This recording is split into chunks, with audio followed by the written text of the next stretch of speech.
विभीषण को भी रामायण का एक इंपॉर्टेंट कैरेक्टर माना जाता है। वो रावण के भाई थे और रावण और राम के बीच जो युद्ध हुआ था उसमें विभीषण ने राम की बहुत सहायता की थी। लंका की हर महत्वपूर्ण जानकारी और रावण की कमजोरी से उन्होंने राम को परिचित करवाया था और इस बात से श्री राम अति प्रसन्न थे। वो विभीषण को अपना सबसे अच्छा मित्र मानते थे। इतनी कहानी तो हम में से हर कोई जानता है और आप ये भी जानते होंगे कि युद्ध में श्री राम के हाथों रावण के मारे जाने के बाद श्री राम ने विभीषण को लंका का राजा बनाया था। विभीषण लंका का राजकाज देख रहे थे, परंतु उन्हें राम के दर्शन की आदत हो गई थी। जब भी उन्हें अवसर मिलता वो लंका से तुरंत अयोध्या भाग जाते और श्री राम के दर्शन किया करते। पर अब राम इस दुनिया को छोड़कर जाने लगे थे।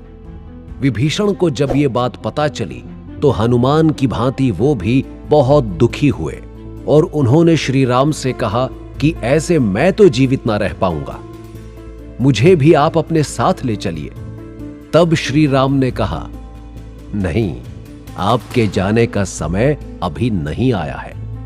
जैसे रावण और मेरे युद्ध में आपने मेरी सहायता की थी, वैसे ही कलयुग के अंत में एक बहुत भीषण युद्ध होगा जिसमें धर्म और अधर्म की एक बार फिर लड़ाई होगी और उस समय अधर्म को हराने के लिए आपको एक बार फिर मेरे ही एक अवतार का साथ देना होगा। वैसे ही सहायता करनी होगी जैसे आपने इस युद्ध में मेरी की। इतना कहकर श्री राम विभीषण से विदा ले रहे थे तो विभीषण ने कहा, आप कह रहे हैं तो मैं बस इसी उद्देश्य की पूर्ति तक जीवित रहूंगा, पर मुझे जो आपके दर्शन की आदत लग गई है उसके बिना मैं जीवित नहीं रह पाऊंगा। तब विभीषण से श्री राम ने कहा कि द्वापर युग में मैं कृष्ण के रूप में जन्म लूंगा। आप कृष्ण के रूप में मुझे देख पाएंगे और आगे जब कृष्ण भी इस दुनिया से चले जाएंगे तब जगन्नाथ स्वामी का एक बहुत बड़ा मंदिर ओडिशा में समुद्र किनारे बनेगा। वो मेरा सटीक रूप है और उसमें आप मेरे हर रूप के दर्शन कर पाएंगे। उस मंदिर के बनने तक आपको प्रतीक्षा करनी होगी। ऐसा कहकर श्री राम तो वहां से चले गए, पर विभीषण उसी प्रतीक्षा में लंका में रह गए। महाभारत का युद्ध जब हो रहा था तो माना जाता है कि श्री कृष्ण के दर्शन करने और युद्ध को देखने विभीषण कई बार आए। साथ ही विभीषण के बारे में यह भी कहा जाता है कि वो जगन्नाथ मंदिर के बनने और जगन्नाथ स्वामी की स्थापना के पूरे दृश्य को देखने लंका से ओडिशा आए थे और उसके बाद वो हर सुबह जगन्नाथ स्वामी के मंदिर जाते हैं और उनकी पूजा करते हैं।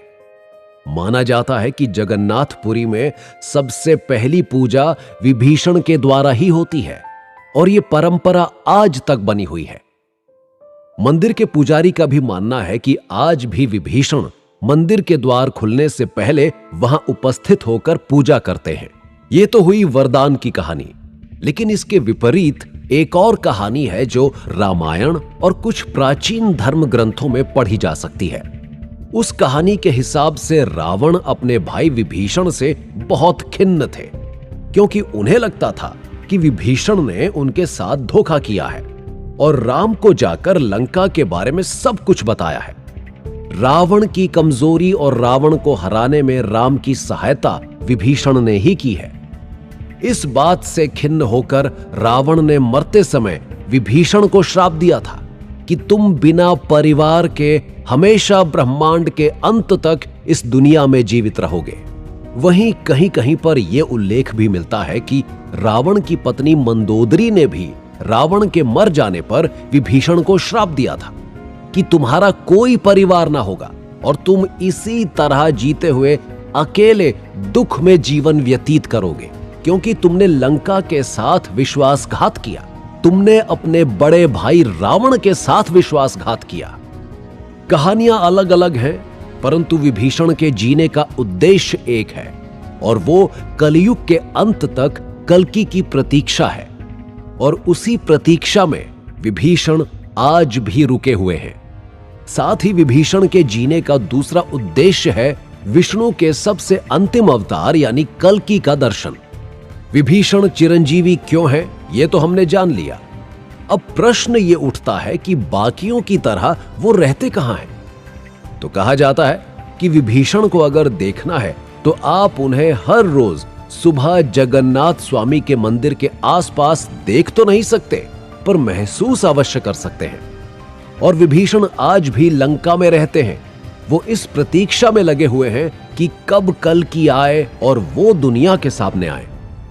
अब विभीषण के बाद अपने अगले एपिसोड में चलते हैं वेदों की व्याख्या करने वाले वेद व्यास की ओर।